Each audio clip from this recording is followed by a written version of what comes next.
इस वीडियो में मैं आपसे बात करने जा रहा हूं। जैसा कि आप सभी को मालूम है, फोर्थ ग्रेड एग्जाम के स्क्रूटनी फॉरम चल रहे हैं और स्क्रूटनी फॉरम में अगर आपसे भी कोई मिस्टेक हो गई हो तो उस मिस्टेक गलती होने पर क्या डीवी में दिक्कत आएगी या नहीं आएगी, उसके बारे में चर्चा करने जा रहा हूं। वीडियो पसंद आए तो वीडियो को लाइक कीजिए, चैनल जरूर सब्सक्राइब कीजिए, क्योंकि मैंने आपको पहले भी कहा था इस यूट्यूब चैनल पर आपको फोर्थ ग्रेड एग्जाम से जुड़ी पल पल की अपडेट दी जाएगी। फिर चाहे वो आपके कोर्ट केस को लेकर कोई भी अपडेट आए या फिर 23 फरवरी तक स्क्रूटनी फॉर्म भरे जा रहे हैं और उसके बाद विभाग द्वारा जब भी डीवी को लेकर इंस्ट्रक्शन या शेड्यूल जारी किए जाएंगे तो आपको उस यूट्यूब चैनल के माध्यम से बता दिया जाएगा। और डॉक्यूमेंट फॉर्मेट की पीडीएफ आपको हमारे टेलीग्राम चैनल पर देखने को मिलेगा, जिसका लिंक नीचे डिस्क्रिप्शन में दे रखा है। अगर अभी तक आपने ज्वाइन नहीं किया तो आप जाकर ज्वाइन कर सकते हो। तो चलिए वीडियो स्टार्ट करते हैं। वीडियो स्टार्ट करने से पहले एक बार वीडियो को लाइक कर लीजिए, चैनल भी जरूर सब्सक्राइब कर लीजिए। तो जैसा कि आप सभी को मालूम है, फोर्थ ग्रेड एग्जाम के स्क्रूटनी फॉर्म की लास्ट डेट 23 फरवरी है और आज हो चुकी है 15 फरवरी। अगर अभी तक जिन भी कैंडिडेट ने फॉर्म फिल नहीं किया तो जल्दी से कर लीजिए, लास्ट डेट का इंतजार ना करें,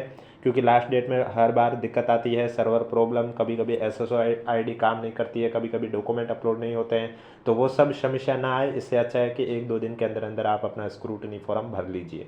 और जिन्होंने स्क्रूटनी फॉर्म भर लिया है और उनसे अगर कोई मिस्टेक हो गई है तो अब वो साथी पूछ रहे क्या हमें डीवी में दिक्कत होगी। तो इस पर आरएसएस बोर्ड के अध्यक्ष आलोक राज जी ने क्या कहा है उसके बारे में बता देता हूं, और उसके बाद मैं आपको बता देता हूं कि डॉक्यूमेंट आपको अपलोड कैसे करने हैं सावधानीपूर्वक। अब देखिए,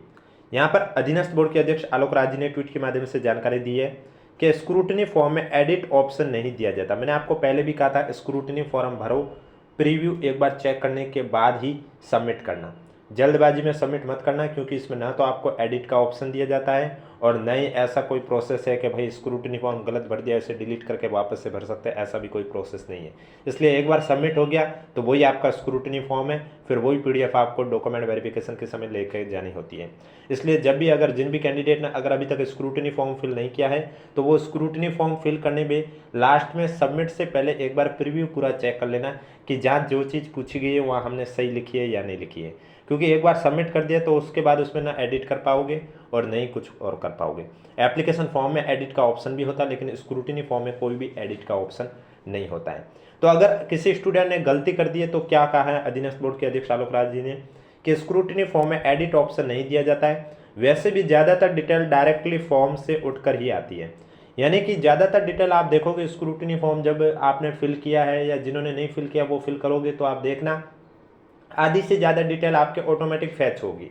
क्योंकि वो सब डिटेल आपके एप्लीकेशन फॉर्म से ही फैच होती है। और अब तो ओटीआर वाला भी सिस्टम हो गया तो ओटीआर से भी फैच हो जाएगी। तो बहुत कुछ और डिटेल होगी जो आपको फिल करनी होती है, बाकी ज़्यादातर डिटेल है वो आपके ऑटोमेटिक फैच हो जाती है। फिर भी कोई दूसरी डिटेल भरने में यदि कोई गलती हो गई है तो आप उसे डीवी स्टेज पर क्लैरिफाई करना, यानी कि फिर भी अगर दूसरी डिटेल भरने में आपसे कोई मिस्टेक हो गई है तो जब आपका डीवी होगा तब वहाँ पर आप क्लैरिफाई कर देना कि यहाँ पर मुझसे ये मिस्टेक हो गई, यहाँ पर ये होना चाहिए था। क्योंकि डॉक्यूमेंट वेरिफिकेशन के समय मेन चीज़ होती है आपके दस्तावेज, आपके डिग्रियाँ, आपकी मार्कशीट, वो सब अगर आपके पास ओरिजिनल है तो फिर ये लिखने में कोई दिक्कत हो गई तो इतनी ज़्यादा परेशानी नहीं होती है।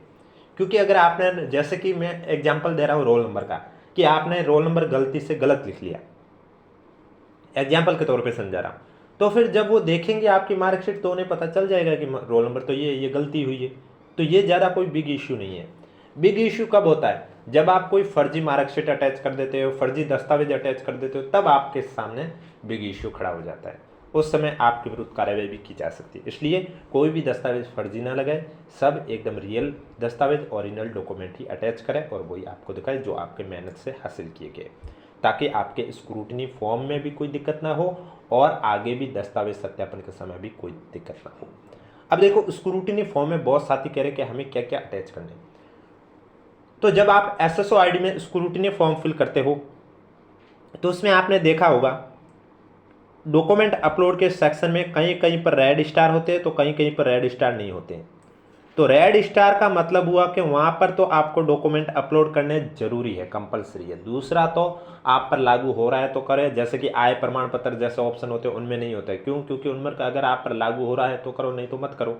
या जाति शपथ पत्र पर भी रेड स्टार नहीं होगा, क्योंकि जाति शपथ पत्र जिन पर लागू हो रहा है, जिनका डॉक्यूमेंट मैंने आपको कल भी बताया कि अगर आप प्रोविजनल कैटेगरी में नहीं जाना चाहते हैं तो ये गलती मत करना। वो मैं वीडियो कल भी लेके आ गया और आज शाम को भी इसके बारे में एक स्पष्ट जानकारी और देने जाऊँगा। इसलिए अगर अभी तक आपने चैनल सब्सक्राइब नहीं किया तो चैनल जरूर सब्सक्राइब कर लीजिए।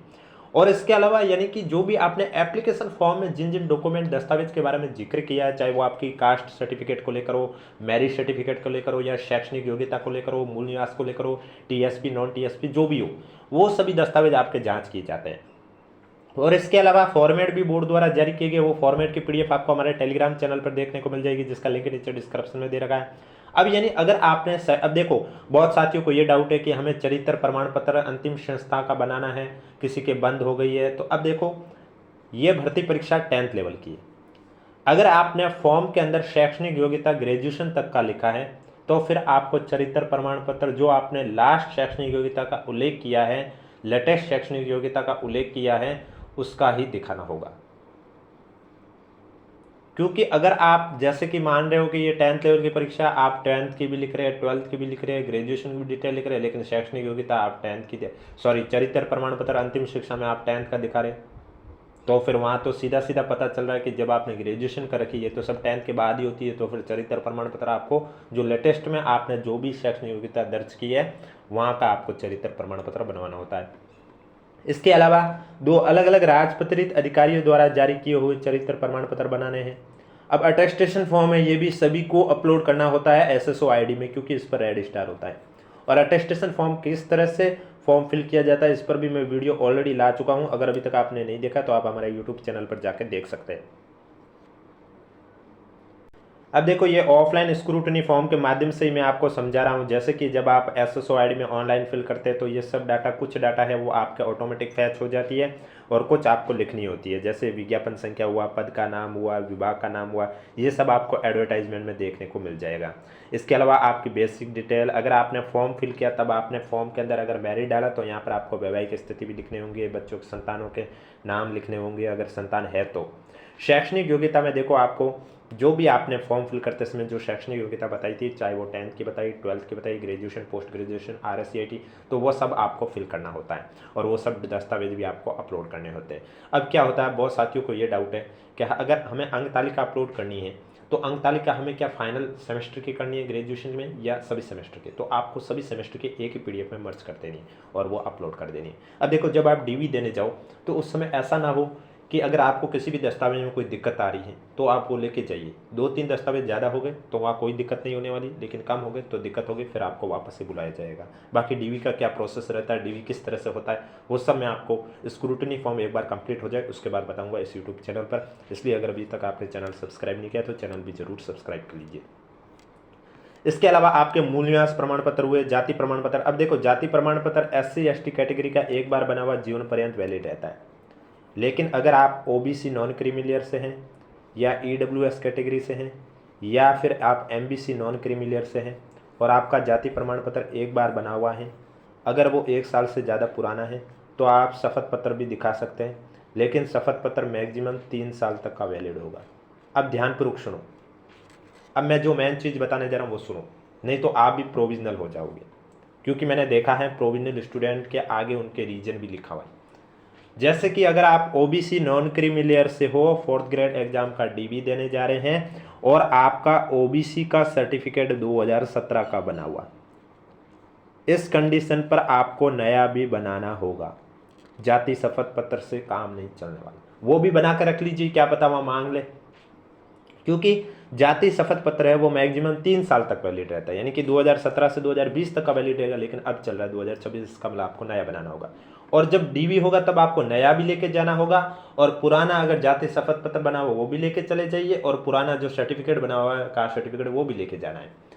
क्योंकि जब आप नया दिखाओगे तो वो अगर आपके एप्लीकेशन फॉर्म के बाद का बना हुआ है, एप्लीकेशन फॉर्म की जो लास्ट डेट थी उससे पहले का बना हुआ तब तो कोई दिक्कत नहीं, उसके बाद का बना हुआ है तो उस कंडीशन पर आपको पिछला भी कास्ट सर्टिफिकेट दिखाना होगा या फिर जाति शपथ पत्र दिखाना होगा। अगर दोनों भी नहीं है तो फिर आपको एक शपथ पत्र देना होगा कि एप्लीकेशन फॉर्म के समय भी आप इसी कास्ट से थे। ठीक इसी तरह मूल निवास प्रमाण पत्र भी अगर आपने एप्लीकेशन फॉर्म की लास्ट डेट के बाद का बनाया है, पहले कभी नहीं बनाया है, तो उसका भी आपको शपथ पत्र दिखाना होगा कि आप राजस्थान के निवासी थे या जहाँ के भी निवासी थे वहाँ के निवासी थे एप्लीकेशन फॉर्म के समय। इसके अलावा कूट रचित सामान्य घोषणा पत्र, यानी कि आपने जो भी शैक्षणिक योग्यता है वो सभी नियमों के अनुसार है, किसी भी दस्तावेज के साथ छेड़छाड़ नहीं की है, इसको लेकर एक सामान्य घोषणा पत्र, वो भी फॉर्मेट आपको हमारे टेलीग्राम चैनल पर देखने को मिल जाएगा। अगर किसी का विवाह 2006 से पहले हुआ तो उनका विवाह का घोषणा पत्र का फॉर्मेट भी आपको हमारे टेलीग्राम चैनल पर देखने को मिल जाएगा, क्योंकि बाद तो मैरिज सर्टिफिकेट बनते थे, पहले उस समय मैरिज सर्टिफिकेट नहीं बनते थे। इसके अलावा गुटखा और धूम्रपान, ये भी सभी कैंडिडेट को फॉर्म फिल करना होता है, इसका भी फॉर्मेट मैंने आपको बता दिया है कि आप गुटखा और धूम्रपान का सेवन नहीं करता। दहेज वाला भी, चाहे आप विवाहित है या अविवाहित है,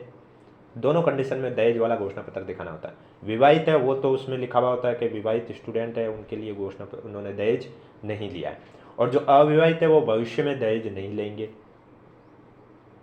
ये सभी कैंडिडेट के लिए फिल करना है, और इन सभी ये फॉर्मेट आपको हमारे टेलीग्राम चैनल पर देखने को मिल जाएगा, जिसका लिंक नीचे डिस्क्रिप्शन में भी दे रखा है और कमेंट बॉक्स में भी पिन कर रखा है। इसके अलावा हैंड रिटन वाला नमूना भी आपको पेश करना होगा, अपलोड करना होगा, स्क्रूटनी फॉर्म फिल करोगे तब।